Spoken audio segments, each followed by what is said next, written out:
Hello, magandang araw. Gagawa tayo ng video. So, tong video na to is about na lang to sa money game.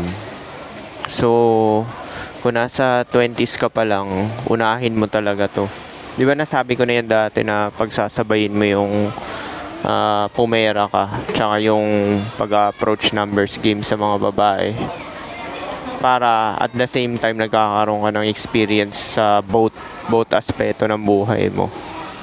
Kasi kahit naman hindi ka makapag-settle down ng 40, kunwari wala ka na nahanap, single ka, at least sawa ka na 'di ba nung 20-30 ka, 'di ba?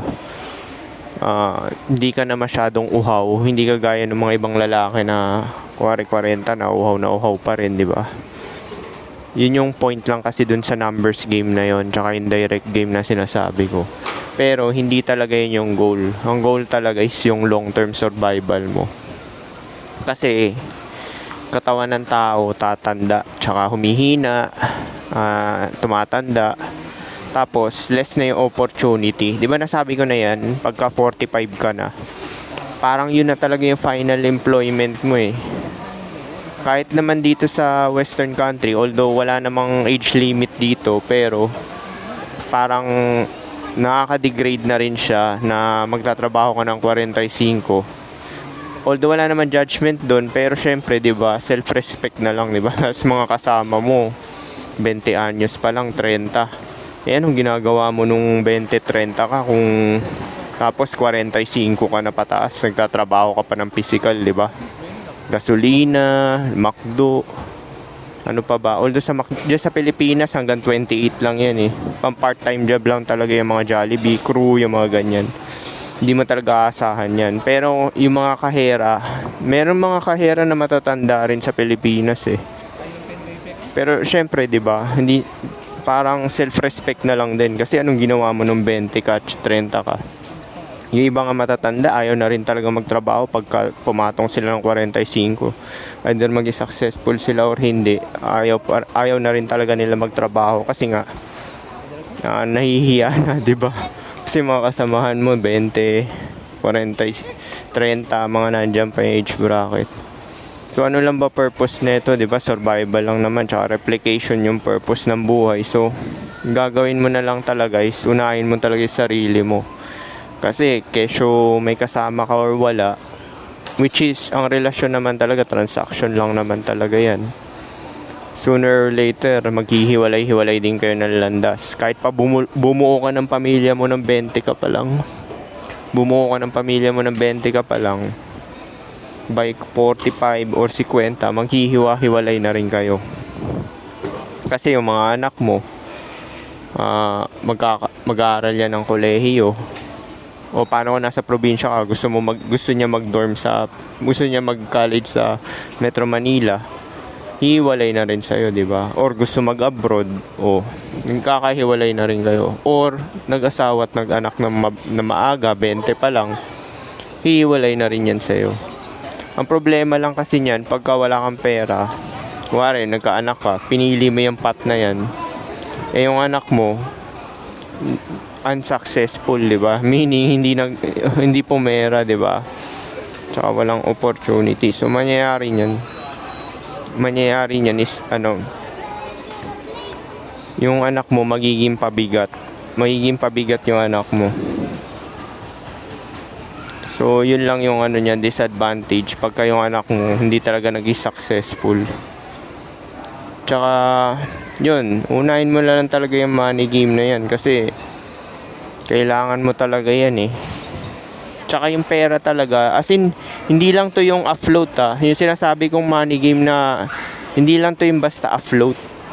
Yung sinasabi kong money game na million talaga, million, ballin. Yung bobolin ka na, as in yung hihilata ka na lang talaga. Kuwari, 45 ka na, may passive income ka na dapat nyan. Tapos ballin ka na nyan hanggang kamatayan, di ba? Ballin ka na niyan. Yun yung sinasabi ko, hindi yung afloat, yung parang paycheck to paycheck ka lang, parang 20,000 a month. Basta may mabibili ka lang pagkain. Hindi pa healthy yung mabibili mo nun kasi 20,000, di ba?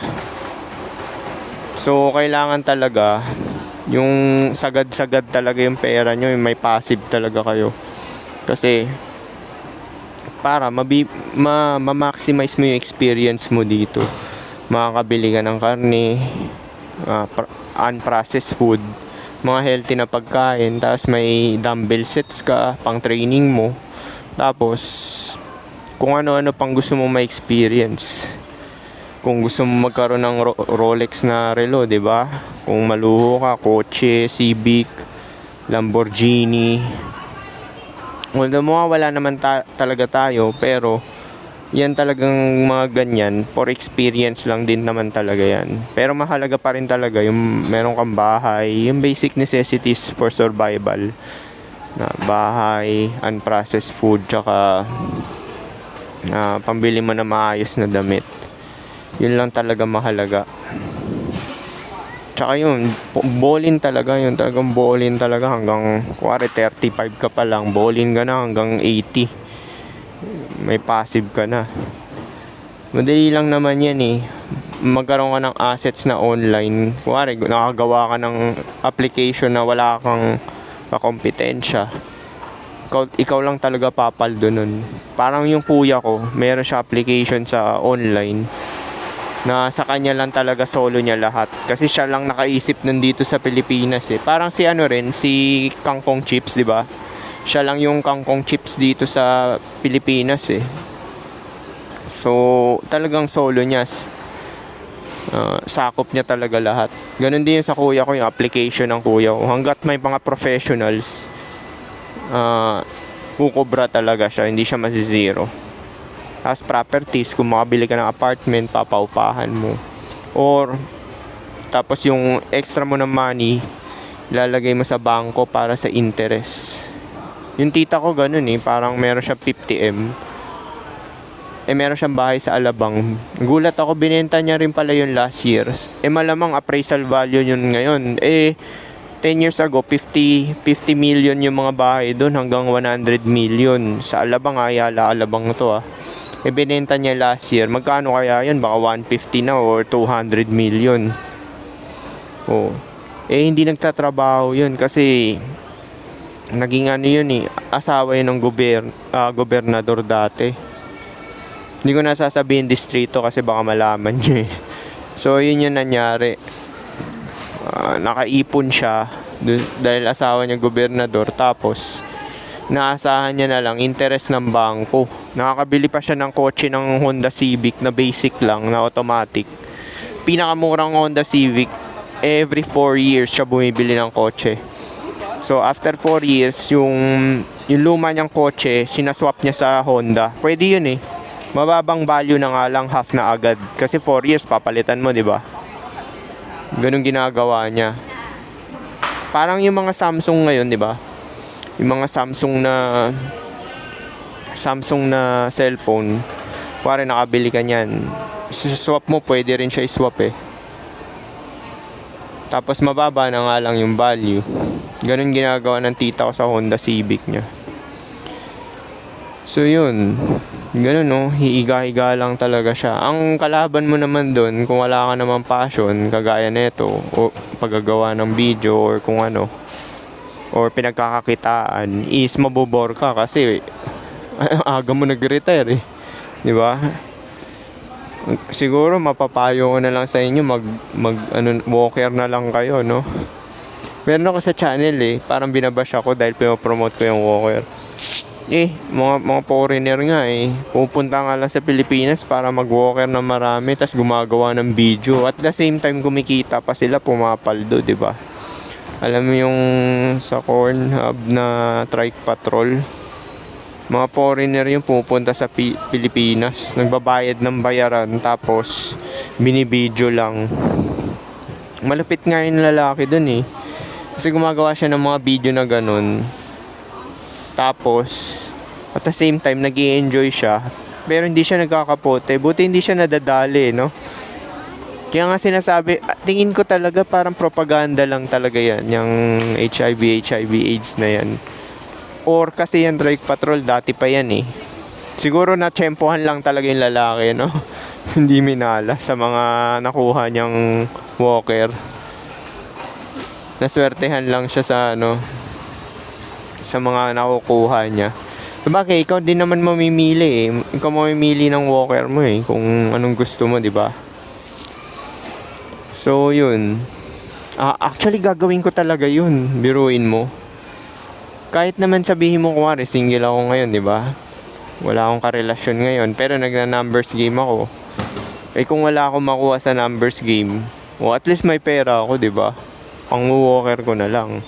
Praktikalan lang naman yun eh. Eh, wala naman akong balak mag-anak. Kasi ubusin oras ko niyan. Final na talaga decision ko. Hindi talaga ako mag-flip-flop dyan. Pero, hindi ako nagkakapote. So, ang gagawin ko, natural. So, kung makabuo ka, na nagwi-withdrawal ka, okay lang. Okay lang. By nature yun. Eh kung hindi ka makabuo, which is maliit chance sa akin talaga. Kaya nga sinasabi ko sa sa mga fubo. Sinasabi ko sa kanila, pag ikaw nabuntis ka, karapatan ko na pa DNA test yan. Sinasabi ko na ganun. Kasi there's no way talaga na makakabuo ko. Kaya malakas loob ko sa mga ganyan eh. So yun nga, ano lang naman to, happy lang talaga. Actually buhay, yun lang naman talaga gagawin mo eh. 'Di ba sabi nga ni Andrew Tate, ang guarantee lang sa buhay, ipanganak ka, tsaka mamamatay ka. 'Di ba? Yun lang guarantee sa buhay, pinanganak ka, tsaka mamamatay ka. Tapos kung ano gagawin mo in between, ikaw na bahala doon, 'di ba? Meron din kasabihan si Frank, maging mahirap ka is mahirap na buhay din. Maging mayaman ka, mahirap din kasi i-maintain mo, 'di ba? Tapos mag-hustle ka na sagad. Pero pag mahirap ka, mas doble mahirap. Hindi ka na nirerespeto ng tao. Isa pa pala 'yun, respect din pala po. Siya pag wala kang pera talaga, lalo na lalaki ka. Nako. Sinasabi ko sa inyo, lalo na sa Pilipinas, hindi ka re-respetuhin, invisible ka. Tapos dagdag mo pa yung pangit ka pa. Diba? Okay lang sila Chavit Singson kahit kahit panot na, diba? May pera, nire-respeto. Pero kung pangit ka pa, wala ka pang pera, patay kang bata ka. May paglalagyan ka talaga, invisible ka. Nandun ka lang, mamalimos ka sa upo ka lang sa bangketa. Tapos mag-aantay ka ng biyaya. Ganun mangyayari sa'yo pagka total, nahirapan ka na rin naman sa buhay. Isagad mo na, diba? Sabi nga ni Frank, mahirap maging mahirap kasi mag-hustle ka paycheck to paycheck. Tapos, kung wala ka pang pera, ito pa, another side ng walang pera. Controllable ka. Magbe-bend ka sa ibang tao kahit mura-murahin ka. Di ba yung mga underservidor na lalaki, yung palaasa? Wala silang pera dahil sabi, jackpot ako, yung misis ko yung pumipera, pumapaldo yung misis ko, libre yung pagkain ko, tsaka trato sa'yo, tangina, underservidor ka talaga. Mura-murahin ganyan. Tapos sabay, babatuhin ka ng tsinelas, di ba? Siya yung pumapaldo, ikaw palasa eh. Ganun lang naman dito eh. Ganun din sa babae, magiging submissive yung babae kung may mapapala siya sa'yo. Di ba? Hindi siya magsasubmit sa'yo kung wala siyang benefit. Yung ibang mga lalaki naman nagyayabang, submissive yung GF ko, yung asawa ko. Kahit na may napapala siya sa'yo, di ba? Which is libre siya, either libre siya ng tirahan, sagot niya yung pera pero libre siya tirahan, malaking kaltas na rin yun, di ba? Pero kung totally zero ka, bum ka talaga, puta, gagawin ko lang niya short term, pero yung long term na kasama, hindi pwede. Kaya nga, di ba yung mga may pogi na walang pera, tsaka yung mga sexy na lalaki na walang pera, mga bum, ginagamit lang talaga sila pang pleasure. Hindi sila siniseryoso ng babae. Diba? Ganun lang naman yun eh. Diba, ang goal din naman ng mga karamihan lalaki, long term. Long term din yung goal nila eh. So, mapipilitan talaga sila dun sa side na ganun. Na lunukin na lang yung mga ganyang senaryo na utos-utusan sila. Ito nga lang din sa supermarket eh. Diba, punta ako sa supermarket. Ngayon, punta ako sa supermarket. Nakita ko yung babae, naka blazer, mga damit pang office. Tapos yung boyfriend niya, ano, naka t-shirt lang tsaka jogger. Pero nagtutulak ng cart, trolley. Nagtutulak ng trolley yung lalaki, under Silvidor. Tapos nag-swipe ng card yung babae, pera niya yung ginamit pambili ng ano, pagkain nila. Pero utusan talaga, parang katulong nga, ganun nga. Actually, ganun din gagawin ko, 'di ba? Kaya nga gusto ko pumaldo eh. Mas gusto ko na yung side na ganun, sagot ko na yung money, sagot ko na yung pera, 'di ba? Sinabi ko na sa inyo yun. Yung ibang lalaki ayaw nila ng ganung side eh. Sa akin mas gusto ko yun. Kuwari pumaldo ko, kumikita ako ng 300 a month. Tangina, bariya lang sa akin yan, promise. Kahit nga si Koy Koy, kahit anong asar nyo kay Koy Koy na sabihin yung beta box provider yan o ano, baliwala sa kanya yung pera. Baliwala sa kanya, hindi na yan tinatamaan ng inflation. Pagka nandun ka na sa level na ganun, kumikita ka ng 400 a month, paldo ka na, hindi masakit sa bulsa yan, yung pagkain tsaka yung bayad sa kuryente. Nako, maning-mani lang yan. Hindi masakit sa bulsa. Yun yung i-reach nyo, yung papaldo talaga kayo ng ganong kasagad. Kahit sabihin mo ng 250 or 300k a month, yung ganong ano lang, ganong estado lang, hindi yung afloat lang. Yung afloat na sinasabi ko, paycheck to paycheck yan, 20, tapos yung nagbabayad ka ng bills mo, tsaka yung ano, kuryente mo, tsaka pang pagkain mo, labag pa sa kalooban mo, 'di ba? Sinisisi mo pa yung ano, yung binubuhay mong babae. Putya, ba't ka nakipagrelasyon, 'di ba? Ganun talaga eh. Wala talagang balance. Wala talagang balance dito. Tapos anuhin mo yung sisisihin mo yung babae na ganun na hindi kasi siya hindi kasi siya nag-aambag eh. Gusto mo maging dominant, 'di ba? Maging submissive yung babae sa iyo. Ganun talaga. Ito another sample na naman. May nakita na naman ako sa supermarket. Doon sa supermarket na 'yun, itong lalaki, nakita ko yung jacket niya, naka-bomber jacket, Armani. Tapos yung babae, siguro Koreans tong dalawang to, mag-shota to. Dahil mayaman yung lalaki, yung babae nagtutulak ng trolley. Muwari naman may kaya yung babae or maporma lang talaga. Pero syempre, naka-jacket na Armani yung lalaki, 'di ba? So obvious na alam mo na, 'di ba? Kung sino yung nagli-lead doon dahil mayaman eh. Ganun talaga, masakit to lunukin, ganun talaga yung ano, realidad. Walang balance talaga sa relasyon. May leader at follower talaga. Biruin mo ha. Dalawang senaryo to sa isang araw lang sa supermarket. Sa pera lang talaga umiikot lahat. Kaya sinasabi ko yung money game, mahalaga talaga yan eh. Mahalaga talaga yan. Biruin mo, kung wala kang makuha sa numbers game mo tsaka direct approaches mo, magkatulong ka, di ba? Tapos yung katulong mo, pwede mong pag na-inlove sa'yo, kung meron ako nabasa nun eh, yung katulong na inlove dun sa amo. Tapos gabi-gabi sila bebembangan. Syempre hindi makakahindi yun, magiging submissive talaga yung katulong dahil amo yun eh. Naranasan ko rin yung ganun, yung katulong nagkakagusto sa akin. Mabait sila, magkukusa sila ng hindi mo na kailangan utusan. Basta yung routine, alam na nila yung routine. Magkukusa na yan. Kuwari, 9 o'clock na umaga, magsasaing na yan, di mo na kailangan utusan. Tapos tatanungin ka kung anong gusto mong ulam, tapos iluluto na niya. Ganun ginagawa ng katulong sa akin. Pero ako, biruin mo, siguro dahil sa itsura ko lang talaga tsaka sa masculine energy lang siguro kaya ginagawa yun ng katulong sa akin. Kasi hindi naman ako papasweldo sa kanya, yung kuya ko eh. Di ba?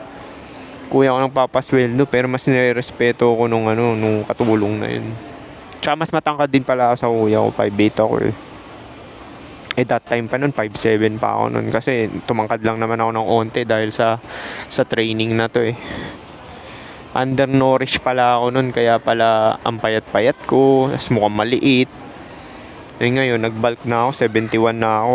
Pero payat pa rin tingnan kasi tumangkad ka eh. So parang doon din napunta yung bigat mo, 'di ba, sa buto. Sa buto lang din napunta. nakakatangkad talaga yung training. Kung payat ka, hindi mo na-maximize yung nutrition mo. Pero kung na-maximize mo yung nutrition mo, tapos kunwari 5'6 ka lang, 5'7, wala na. Gando na lang talaga yun. Ako kasi payat talaga ako. Yung bones ko dati talagang manipis. So yung kumain ako ng baka nga sagad ko 5'9 pa eh. Siguro malibyuhan pa yun hanggang 5'9, yun na yung sagad. Pero mga 2 years na training pa yan, tsaka stretching, ganun pa yung mga gagawin mo. So yun, yung money game na yan, mahalaga talaga yan. Kasi dyan nakasalalay lahat, dyan din umiikot lahat, respeto, masaganang buhay, tapos mabilis kang makaalis sa sitwasyon. 'Di ba sinabi nga ni Osang yan, 'di ba? Kuwari, yung mga tao na disrespect ka, alis ka, 'di ba? Tangina ka. Or palayasin mo, hindi kita kailangan dahil marami akong pera, hindi ako magugutom. Ganun kasi labanan dito eh, pera talaga eh. Kaya nagigets ko na yung point ni Bugoy na Koy na kailangan mo talagang pumaldo eh. Pera talaga lagi mong iisipin eh. Kasi either single ka or hindi, at least hindi mo naman dinidisrespect sarili mo. Kasi pag wala kang pera, utos-utusan ka dyan sa labas, di ba? Promise, utos-utusan ka. Tapos yung treatment sa'yo hindi maganda. Hindi ka nare-respeto. Pero ganun pa rin, ayusin mo pa rin sarili mo kasi perception pa rin. Hindi lang basta pera.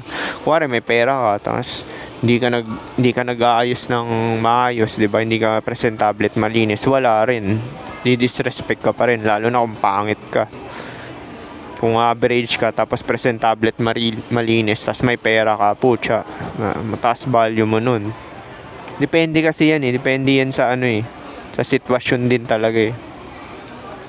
Di ba nga sinabi nga ni Machiavelli na lahat ng tao is driven by optics. Ibig sabihin perception. Lookism to lookism talaga to. Kaya yung mga high status na tao, dahil mukhang mayaman sila, mga influencer, respeto sila. O yung mga pogi din, tsaka yung magaganda, pretty privilege, o kahit magdamit sila na hindi maayos, pero dahil paldo sila sa muka, respeto pa rin sila, di ba? Driven by optics pa rin. Mukhang mabango kahit mabaho, di ba?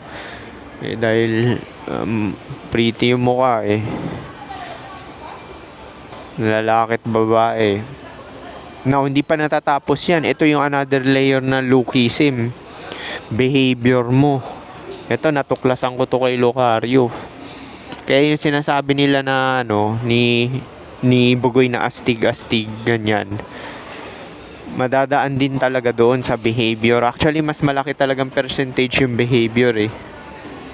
Kasi kung bogi ka, soft naman yung behavior mo, babakla-bakla ka, mawawala na respeto yung babae. Siguro papatirahin ka ng 1-2 beses, tapos hindi rin magtatagal kasi hindi ka dominant eh. Yung behavior mo, hindi ka astig eh. Tsaka parang hindi siya akma sa mukha mo. Chad yung mukha mo, pogi ka. Siyempre may perception yan. Mas mataas yung perception ng babae. Sabi po, siguro easy lang sa kanya yung mga babae dahil may tsura na siya eh. Now, pag hindi tumugma yung kilos mo, naging simp ka, papatirahin ka rin naman talaga. Easy lay din talaga yan. Pero yung kung long term yung pinag-uusapan natin, hindi. May nakita na akong mga pogi na under silbidor din eh, kahit papaano eh. Pero malimit lang talaga yun. Malimit lang yung ganun talaga. Usually naman kasi ng pogi, mga aggressive din naman talaga yan, di ba? Tsaka mga dominant. Kasi nga, sanay na yan eh. Mga pogi, nakakaano na yan ng mga positive reinforcement sa buhay nila, mga praises simula bata pa. Extreme kasi sa pagiging pogi ganito, walang middle ground sa pogi. Treatment ng tao, either hate na hate ka, itong pangit talaga, ito nararanasan ko eh. Hate na hate ka ng tao or over na bait nila. Ito nga lang katrabaho ko eh, last day niya eh. Tapos inano ko siya, prenicep ko siya. Matanda na to, mga 40 plus na siguro to. Tapos niyakap niya ako doon sa last day niya. Ganun yung experience ng pagiging pogi. Extreme na inis na yung tao. Tsaka extreme na ayaw ka, extreme na gusto ka na mabait sila. Minsan nga sa trabaho, hindi ako nag-aas ng tulong eh. Tumutulong sila eh. Pero binabackupan ko yan ng behavior, hindi lang yung bastang itsura lang ah. Kasi 'di ba sinabi ko na yung another layer ng lookism yung behavior, 'di ba? Kailangan yung kilos mo talaga masculine. Hindi ka people pleaser. Yan yung sinasabi nilang bad boy traits. May isang salita kapag sinabi mong gagawin mo, gagawin mo. Tapos hindi ka flip-flopper. Tapos hindi ka nalilate. On point ka. Yan yung sinasabi ni Bugoy, on point. Pagiging on point mo. Kaya yung gagawin mo. Another perception niya ng lookism. Yung behavior mo. Di ba napapansinin mo yan? Kasi yung behavior parang frequency yan eh. Energy yan eh. Mangyayari niyan. Itong lalaking to, hindi ko to kayahin kasi kung umasta siya ganito eh. Parang hindi mo talaga kaya eh. Lalo na pag may isang salita siya. Kung wari sinabi niya no. No talaga. Papanindigan niya yan. Kahit anong pilit mo dyan. Isa lang sasabihin niya, no, no. Or, isang salita niya lang ng no. Kahit anong pilit mo, hindi na siya magsasalita. Yun na yung bigat ng niya. Ng salita niya. Isang salita lang na no. Which is attractive rin naman yung ganun. Kaya yung ibang mga average nagtatag max, di ba? Tsaka yung mga ganyan, yung mga pinapakalat ni Bugoy astig. Gumagana rin yan kasi konti lang din naman pogi. Di mo doon sila sa second na layer, doon sa average na astig, di ba? Doon sila lalapag sa sa pangalawang layer. Or meron pa nga ako nakita doon sa may squatter area namin. Ito pangit to Pangit tong lalaki pero dominant siya. Nakikita ko yung babae may tsura, naglalaba para sa kanya. Pero tricycle driver to. So malamang yung lalaki na yun, sagot niya lahat. Tumitira sa kanya. Para sa akin fair exchange na rin yun kasi pinaglalaba na siya eh. Tapos pagluluto siya malamang, di ba? Sa akin kasi basta ang mo kung magbe-beta box ka, sagot mo lahat, which is pabor din ako dun kasi nga ayoko nung umasa kasi pag ako umasa sa money side kawawa ako, di ba?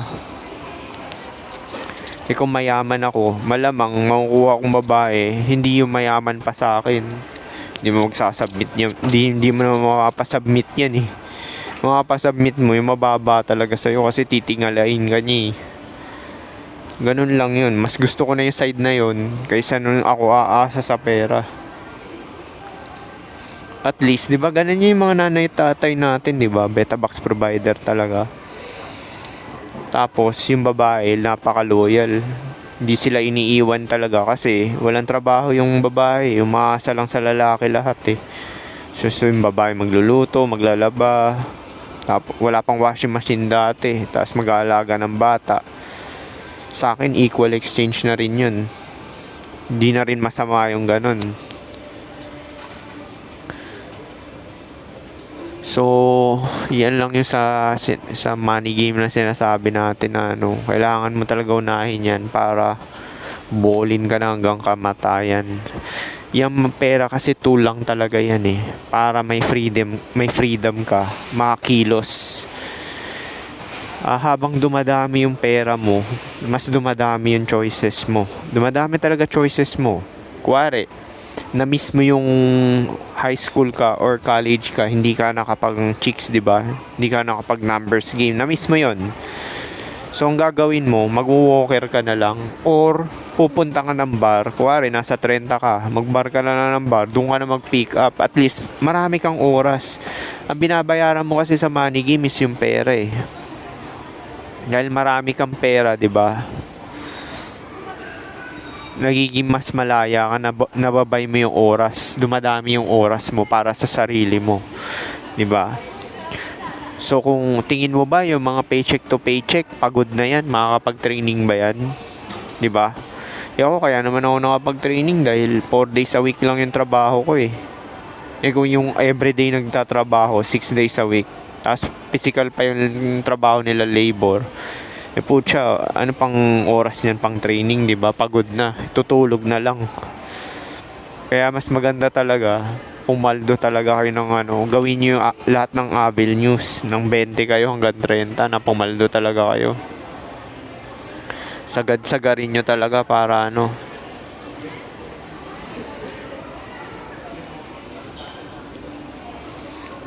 tool lang naman yung pera para hindi kayo namamanipulate ng tao or na-exploit. Kasi 'di ba, merong ibang ano gagamitin ka kasi wala kang pera Kailangan mo yung pera niya Kuwari ikaw mahirap ka, kailangan mo yung pera niya. Oh, kahit na utos-utusan ka, sigaw-sigawan ka ng ano. Parang yung mga ano, parang mga empleyado, 'di ba? Alam ko yung mga ibang empleyado napipilitan lang pumasok. Napipilitan lang talaga sila pumasok sa ano, trabaho nila pero hindi naman talaga nila gusto, 'di ba? Yun yung sinasabi ko. Pero no choice kailangan mong pera Kontrolado ka talaga ng kumpanya, 'di ba? Pwede ka naman mag-resign, 'di ba? May control ka pa rin nun. Pero hanap ka ng another way para pumera ka, 'di ba? Yun yung sinasabi ko sa'yo. Pagka wala kang pera, limitado yung pamimili mo tsaka controllable ka.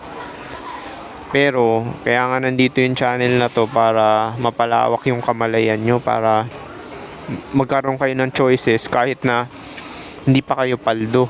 Kuwari, hindi ka pa paldo ngayon, magkakaroon ka pa rin ng choices kasi nagiging critical thinker ka tsaka logical Di ba? Sabi, unahin ko na tong money game na to. Tangina na, mag-TESDA na lang ako. Mag-online selling ako. Ang dami talaga. Ang dami mo magagawa para ano, lalo na ngayon advantage na ng mga Gen Z ngayon dahil online na lahat, 'di ba? Sipagan mo na lang talaga. Kuwari nagbebenta ka ng mga produkto, post mo sa lahat ng marketplace, tapos sa Shopee maglagay ka ng Shopee account, Lazada account, lagay mo doon para ano, lahat ng market. So paano, yan lang siguro para sa money game. Unahin nyo talaga yan. Peace.